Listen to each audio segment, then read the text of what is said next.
An old stone house on the battlefield of Seminary Ridge was the perfect location for General Robert E. Lee to create his headquarters for the three-day battle. Against his comrades' pleas, Lee situated himself in a thick stone-walled building to oversee the battlefield command. The house was owned and occupied by Mary Thompson. She was 70 years old and lived with her daughter-in-law along with two grandchildren.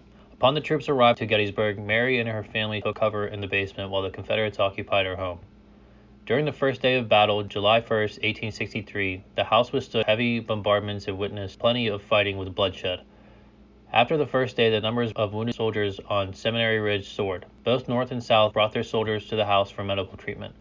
Mary and her daughter-in-law attempted to dress wounds, all while using her own clothes and supplies to help the soldiers.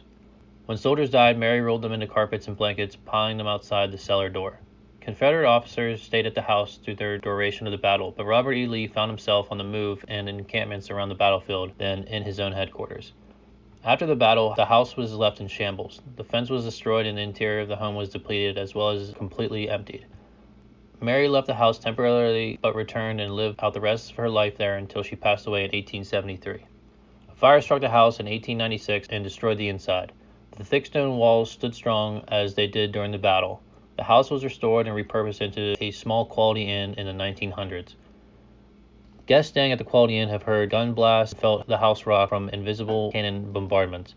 Common paranormal occurrences include opening and closing of doors and cabinets in the building, as well as lights flickering on and off. Employees have seen papers and paperweights thrown around the office. Some believe that there is residual energy replaying the battle. Others believe Mary Thompson returned to her home.